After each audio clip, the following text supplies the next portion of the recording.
안녕하세요. 옴스입니다. 오늘은 합격하시는 분들이 가지고 있는 공통된 특징들 제가 꼽아서 여러분들한테 공유를 해드릴 생각입니다. 이 합격하시는 분들은 사실은 개개인마다 다 상황이 조금씩 다릅니다. 하지만 그들이 공통적으로 가지고 있는 특징, 그들만의 루틴은 분명히 있습니다. 그렇기 때문에 그 루틴에 대한 이야기 제가 오늘 자세하게 다 풀어드릴 거고요. 여러분들도 지금 현재 내가 그렇게 잘하고 있는지 스스로 좀 점검을 해보시면서 지금부터 그런 어떤 나만의 루틴을, 이 합격자들이 가지고 있는 루틴을 좀 적용해 보시면서 이번 상반기나 하반기 목표하신 시점에 꼭 취업을 하실 수 있었으면 좋겠습니다. 자, 하나씩 이야기를 해볼게요. 가장 첫 번째 특징, 바로 기본기 강화에 많은 신경을 쓰고 많은 시간을 할애한다라는 점입니다. 제가 말하는 기본기는 이 3요소죠. 그리고 대부분의 지원자들은 자소서와 면접을 잘 보기 위해서 자소서와 면접 자체에만 신경을 많이 씁니다. 하지만 저는 이렇게 표현을 해요. 기본기라는 건 여러분들이 기본적으로 갈고 닦는 기초 체력이자 내공인 거고, 자소서와 면접은 여러분들이 무술 대회에 나가는 거예요. 근데 여러분들이 지금 기본기가 안 다져 있는 상황에서 자소서와 면접에 아무리 힘을 쓴다고 해서 당연히 좋은 성적을 거둘 수가 없겠죠. 운동을 하더라도 기본기부터 다져야 시합에 나가서 좋은 실력을 발휘할 수 있는 거기 때문에, 여러분들이 이 인식이 제대로 안 잡혀 있기 때문에 많은 사람들이 항상 저한테 와서 자소서 잘 쓰고 면접을 잘 보고 싶다라는 얘기만 하고, 그 자소서 첨삭 그리고 면접 준비만 잘하면 된다고 자꾸 오해를 하는 거예요. 그래서 이미 그 많은 실패를 해봐서 알겠지만, 자소서 아무리 많이 쓰고 면접을 아무리 많이 봐도 계속해서 탈락하는 이유는 바로 그 기본기에 대한 부분이 제대로 다져져 있지 않기 때문이라고 여러분들이 생각하시면 됩니다. 그래서 합격하시는 분들은 이 기본기에 많은 시간을 할애를 해요. 그래서 자소서 많이 쓰고 면접을 많이 쓰는데 많이 집중을 하지 않는다라는 게 첫 번째 특징입니다. 그래서 이런 오해를 할 수도 있어요. 그러면 이 사람들은 많이 쓰지 말라는 거냐 라고 오해할 수 있습니다.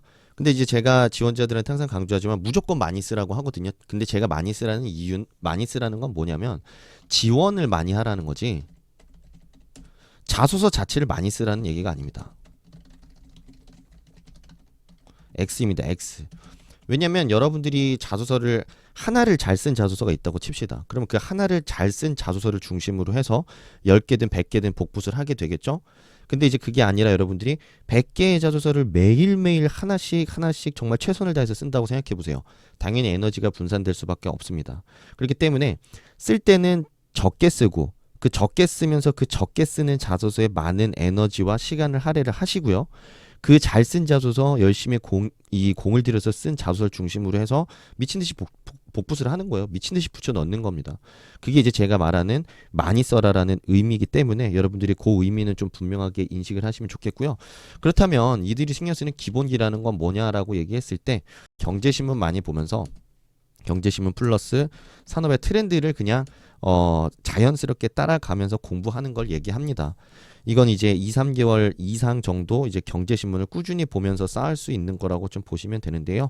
뭐 예를 들면 디스플레이 산업이 중국의 저가 공세로 인해서 LCD 시장은 굉장히 이제 수익성이 악화되었기 때문에 LG 디스플레이와 삼성 디스플레이가 LCD 공장 폐쇄를, LCD 사업을 접는 거를 결심을 했고, 앞으로 이제 OLED 시장이 커질 수밖에 없으니 OLED를 중심으로 한 투자를 지금 작년도부터 대규모 투자를 시작을 했습니다.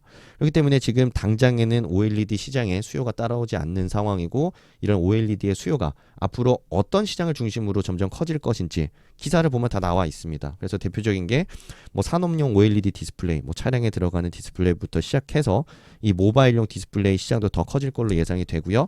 그렇다고 한다면 이제 그 이외에도 OLED를 중심으로 성장할 산업들이 어떤 곳들이 있느냐, 이런 것들 뉴스를 보면서 충분히 따라갈 수 있습니다.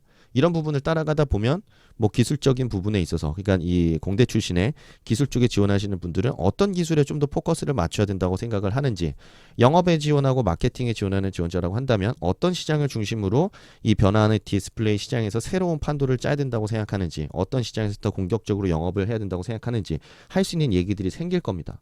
그렇기 때문에 이런 기본기 강화에 많이 신경을 쓴 지원자들의 자소서와 면접의 실력이 올라갈 수밖에 없습니다. 근데 아까 말씀드렸던 대로 대부분의 많은 지원자들은 지금 자소서를 쓰는 데만, 그리고 면접을 준비하는 데만 아마 급급하실 텐데, 당연히 그 이야기의 수준이나 그 깊이가 더해질 수가 없습니다. 이게 가장 중요한 첫 번째 차이점이라고 저는 생각을 하는 거죠. 자, 두 번째, 준비하는 시기부터 자소서와 면접을 함께 준비합니다. 자, 이게 무슨 말이냐면 요것도 제가 계속 많이 강조를 했어요. 위에서도 사실 어느 정도 얘기를 했습니다. 3요소를 중심으로 한 기본기를 다진다.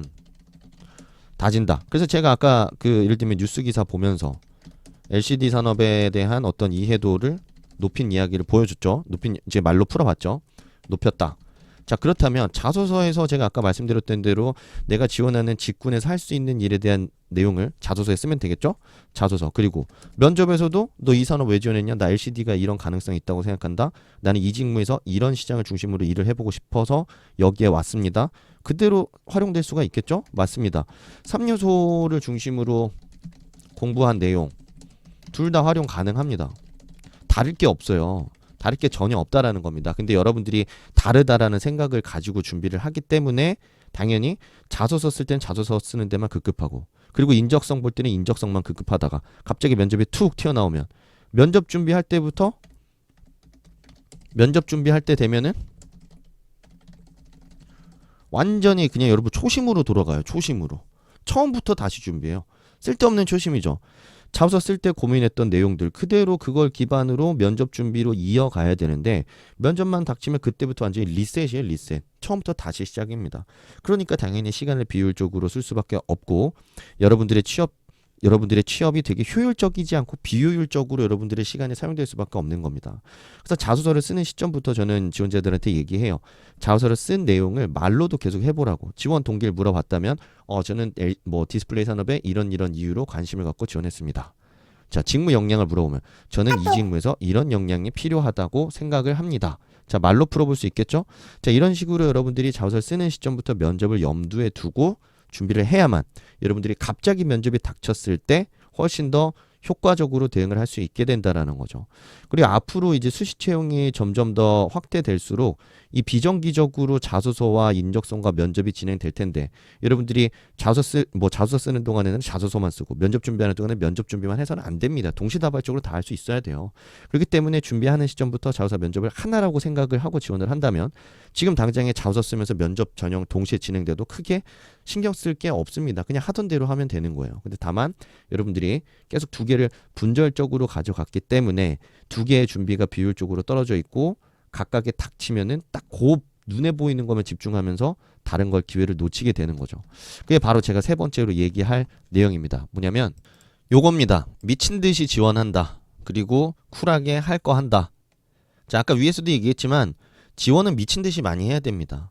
지원을 미친 듯이 많이 하는 이유는 뭐냐면 합격이 어떤 곳에서 합격할지 우리가 알 수 없습니다. 왜냐하면 각 기업들마다 직무들마다 중요하게 보는 요소들, 내용들, 그리고 뭐 어떤 가점 이런 것들이 다 다르기 때문에 우리가 그 기업의 인사 시스템을 알 수가 없잖아요. 그렇기 때문에 기회 자체를 늘리는 건 매우 중요합니다. 그래서 여러분들이 이제 뭐 쓰는 시점 되면 물리적으로 시간이 없다고 하는데, 제가 아까 위에서 말씀드렸지만 일주일에 뭐 한두 개 신경 써서 쓰고 나머지는 그냥 복붙으로 제출해서 제껴버리는 거예요. 붙냐 마냐? 제가 판단할 문제 아닙니다. 붙으면은 가서 다음 전형 오라고 하면 가면 되는 거고, 아님 마는 거죠. 제가 뭐 신경 쓸 게 뭐 있습니까? 그렇죠? 그렇기 때문에 우선은 미친 듯이 지원하면서 기회를 늘려야 되고, 내가 붙을까 말까 판단할 필요가 없습니다. 이건 뭐 기업들이 판단하는 거지 제가 판단할 게 아니에요. 자, 같은 맥락에서 그렇기 때문에 나 여기 떨어지면 안 되는데 이런 거 고민 필요 없습니다. 이걸 여러분들이 왜 합니까? 어차피 결과가 알아서 나올 거고, 떨어지면 떨어지는 거고 붙으면 붙는 거지 뭐 떨어지면 안 되는 데가 어디 있습니까? 그렇죠? 뭐 삼성전자 가고 싶다고 삼성전자만 쓸 겁니까? 다른 데 안 갈 겁니까? 삼성전자 가고 싶으면 가고 싶은 만큼 써서 내고 딴 거 해야죠. 왜 삼성전자만 2주일 내내 자소서 쓰고 있냐고요. 바보 같은 짓이죠. 삼성전자 빨리 써서 내고 다른 것도 내고 계속 내야 됩니다. 그런 의미에서는 기회 자체를 많이 늘리세요. 그리고 여러분들이 가고 싶은 기업, 소수의 기업들을 자소서 쓸 때 신경 써서 쓰고, 다른 기업들은 복붙으로 이제 최대한 시간을 효율적으로 쓰라는 거죠. 그리고 자꾸 거기 지원한 거에 얽매여서 이 여러분들이 빠져나오지 못하면 안 됩니다. 실제로 제가 여기 뭐 합격 후기 보시면은 많은 분들이 합격했는데 정말 얼토당토 않게 얻은 기회를 가지고 끝까지 가신 분 많아요. 여기 KT 이번에 합격하셨던 지원자분 같은 경우에도 스타 오디션 그냥 막 써서 냈습니다. 왜냐면 제가 링크 공유해 줬거든요. 링크 공유해 주면서 여러분 이거 500자만 써서 내면 되는 거니까 대충 뭐 써 갈겨가지고 내버리세요. 그리고 신경 쓰지 마세요라고 했어요. 준비도 하지 말라고 해서 그냥 대충 써서 되라고 했어요. 왜냐하면 이런 것들은 왜 붙을지도 왜 붙는지도 잘 판단이 안 되고 스타 오디션이라는 특성상 굉장히 많은 지원자들이 지원하고 그 중에 일부만 뽑히는 건데 그거 하나 500자 쓰겠다고 일주일을 왜 신경 씁니까? 대충 그냥 써제껴가지고 그냥 기다리다가 면접 보러 오라고 하면 가는 거지. 그래서 그 지원자 갑자기 서류 합격해가지고 면접 보러 갔어요. 면접 붙었네요. 그리고 인적성 보고 갑자기 면접에 갔어요. 그게 끝까지 가가지고 이거 하나 붙은 겁니다. 다른 거 다 떨어졌어요. 자, 그런 측면에서 여러분들 과연 그런 기회들을 그냥 놓치겠습니까? 아니면 그런 기회들을 난 안 될 것 같아라는 생각으로 안 써서 놓치겠습니까? 아니면 되든 안 되든 그냥 써 제낀 다음에 기다리면서 부르면 가서 보고 하면서 그 기회를 잡겠습니까? 당연히 후자입니다. 그러니까 미친 듯이 쓰세요. 그리고 여러분들이 판단하지 마세요. 제발 판단하지 마시고 그냥 써 제끼세요. 그리고 이게 정말 그 판단에 있어서 나 안 될 가능성이 높다고 생각하면 그냥 복부수로만 제출하고 에너지 많이 쓰지 마세요. 가고 싶은데 에너지 쓰세요. 그러시면 돼요. 그런 경우가 너무 많았습니다. 실제로 상반기에.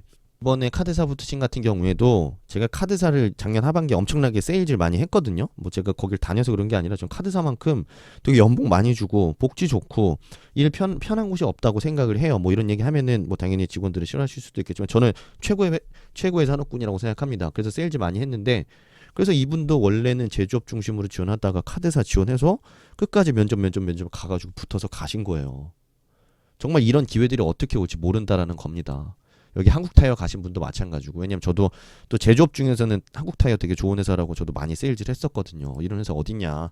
자동차 산업이 흔들려도 한국타이어는 타이어 산업 흔들리지 않는다. 지금 세계적으로 계속해서 이 매출 확대되고 있고 영업이익률도 잘 나오고 계속해서 어떤 글로벌 기업으로 커나가고 있기 때문에 해외 영업을 하고 싶다면 이런 회사에서 충분히 해볼 만하고 그리고 오히려 일반 뭐 현대차보다 훨씬 더 재밌게 일할 수 있을 가능성도 있다라고 제가 많이 세일즈를 했었습니다. 그래서 뭐 잘 돼서 가신 거죠. 네. 결과적으로는.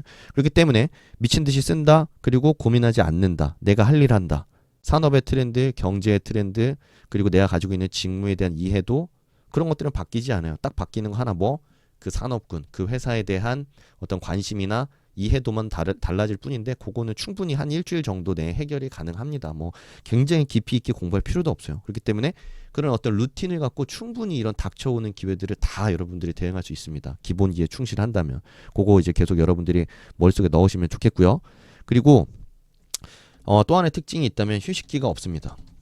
무슨 뜻이냐면 여러분들이 삼성전자, 뭐 SK이노베이션, 뭐 SK텔레콤, 뭐 아니면 KT 이런 좋은 회사 가고 싶은 거 저 잘 압니다. 저도 가고 싶어요. 저도 못 가서 얼마나 억울한데요. 그런 회사 이름만 대도 갈 만한 가고 싶은 회사. 근데 누구나 가고 싶잖아요. 그래서 여러분들이 누구나 가고 싶은 회사에 너무 몰입을 많이 해요. 여러분들만 그렇게 가고 싶은 게 아니거든요. 누구나 가고 싶거든요. 그런데 이제 서류 쓰고 서류 열심히 썼다는 거예요. 자기 딴에는 열심히 썼기 때문에 서류 발표할 때 기대를 많이 했겠죠. 기대를 많이 했는데 우수수수수 떨어져요. 그게 이제 대표적인 게 이제 3월 말이나 9월 말, 10월 초, 그리고 4월 초 이때 되면 이제 대기업들 서류 발표가 나는데 우수수수수 떨어지면 여러분들이 어떻게 되냐? 실망감에 여러분들이 자책하면서 갑자기 휴식기에 들어갑니다. 자체적인 휴식기. 왜냐면 나는 슬프거든. 나는 되게 억울하거든. 그리고 내 인생은 되게 너무 비루해 보이거든. 그러니까 여러분들 스스로 그냥 휴식기에 들어가요. 근데 그 시즌 동안에 수많은 기업들이 채용 공고가 계속해서 뜨고 계속해서 전형이 진행되고 있는데 그때 쓰냐 안 쓰냐? 대부분이 안 씁니다. 안 쓰는 거예요. 그러다 보니까 그 기회들을 놓치고 다시 돌아와서 뭐 10월 말이나 4월 말쯤 다시 돌아왔을 때는 새로운 기회를 그때부터 모색해야겠죠. 그러다 보니까 여러분들은 또 기회를 또 날려먹는 거고 또 쓸데없이 공백기가 생기게 되는 겁니다. 그래서 제가 강조하는 게 아까 위에서도 얘기했지만 쿨하게 할 일을 해야 된다라는 게 여러분들이 지원을 시작했으면 휴식기 없이 계속 끝까지 가야 돼요. 어떤 기회가 찾아올지 몰라요. 정말 여러분들이 인적성에만 몰입하는 시기에도 좋은 공고들이 떠요. 그래서 인적성을 하면서도 그렇게 계속 쓰는 거예요. 그래서 제가 이렇게 정리를 좀 해봤습니다. 좌절하면서도 슬퍼하면서도 쓰는 거예요. 왜냐하면 기회는 생각지 못한 곳에서 찾아올 수가 있거든요. 내가 울며불며 하고 있는 사이에 정말 인연이 내 옆을 스쳐 지나갈지 어떻게 압니까? 항상 주변을 둘러봐야죠. 인적성을 보면서도 그래서 합격하시는 분들은 계속 지원합니다. 복부수로라도 지원해요. 왜냐하면 인적성에 투자하는 거 좋아요. 근데 복부수로라도 지원을 계속 한다는 거예요. 그리고 만약에 내가 자소서를 열심히 써놔가지고 내가 복부 세트를 잘 만들어놨다. 그리고 내 자소서의 퀄리티가 괜찮다. 복부수를 하더라도 합격 가능성 굉장히 높아요. 자, 그리고 면접을 준비할 때 대부분이 어떻게 합니까? 면접 발표 나면 면접만 준비하죠. 근데 합격하시는 분들은 그렇지 않습니다. 면접을 준비하면서도 또 복붙해서 내는 거야. 왜냐 카드를 계속 늘려야지. 카드 계속 늘려야 돼요. 그런 식으로 계속해서 기회를 만들고 그 면접의 기회든 인적성의 기회든 하나라도 더 생기면 한 번이라도 더 가서 볼 수가 있겠죠. 그러니까 한 번이라도 더 보게 되면 내가 조금 더 대응력이 생기겠죠. 만약에 여러분들이 그렇게 삼성전자나 SK 뭐 어디가 가고 싶다면 다른 곳에서 면접 연습을 하고 가야 될 거 아니에요. 그런 기회로도 충분히 여러분들이 활용할 수 있다라는 겁니다. 근데 너무 하나만 보는 거야. 너무 시야가 좁아요. 하나만 봐. 하나만. 그러다 보니까 뭐 삼성전자 면접 하나 딱 잡혔다. 당연히 너무 가고 싶으니까.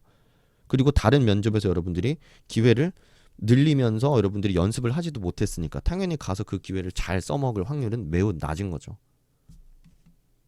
그래서 휴식기 없이 여러분들이 계속해서 쓰는 것들이 어떤 새로운 기회로 연결이 되고 기회가 연습이 되고 여러분들의 실력이 올라갑니다. 사실은 이렇게 실력 향상. 그러면서 정말 가고 싶은 기회가 왔을 때 잡을 수 있는 준비가 돼가는 과정이죠. 근데 여러분들이 하나만 보고 그 하나만 팬다는 생각으로 가는데 한 놈을 잘 패려면 여러 명을 패보고 이거 팬다는 소리가 제가 뭐 너무 표현이 과격했나? 이게 싸움이 아니라 하나를 제대로 여러분들이 하고 싶으면 그 하나를 제대로 하기 위한 준비를 잘 해야 될 거 아니에요. 근데 여러분들 너무 하나만 몰입하니까 여러분들이 당연히 그 기회가 막상 찾아와도 제대로 못 잡죠. 그리고 그 기회가 찾아왔을 때도 여유 있게 잡지도 못하고. 그러니까 여러분들이 이런 이 어떤 루틴 로테이션을 갖고 여러분들이 간다라는 생각으로 그냥 앞만 보고 뛰는 거예요. 그냥 난 기본기를 강화한다. 앞만 보고 뛴다. 모든 기회들을 만든다. 그리고 그 기회를 최선을 다해서 응한다. 그 기회들을 통해서 나는 연습을 한다. 실력을 향상시킨다. 그러다 좋은 기회가 왔을 때 나는 그 기회를 반드시 잡는다.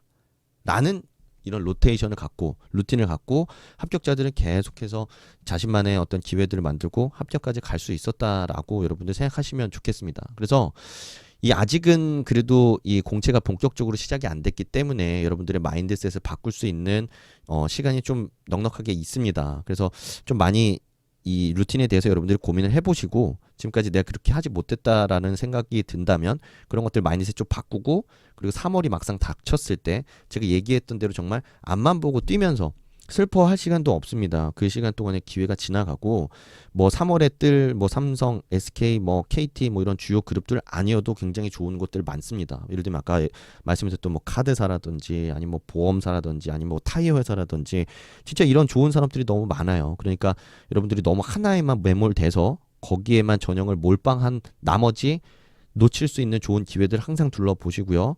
그리고 매 순간은 연습이라는 생각으로 해야지 나 이놈만 팬다라는 어떤 편협하고 굉장히 좁은 시야를 갖고 달린 나머지 정말 제대로 된 변화 없는 상태에서 좋은 기회 날려먹는 그런 우려를 범하지 않으셨으면 좋겠습니다. 어쨌든 좀 내용이 두서없었을 수도 있고 장황했을 수도 있는데요. 여러분들 좀 마인드셋 바꾼다라는 측면에서 좀 도움되는 영상이었기를 바랍니다. 질문사항 있으시면 댓글 남겨주시고요. 그리고 다음번 영상에도 또 좋은 영상으로 찾아오도록 하겠습니다. 감사합니다.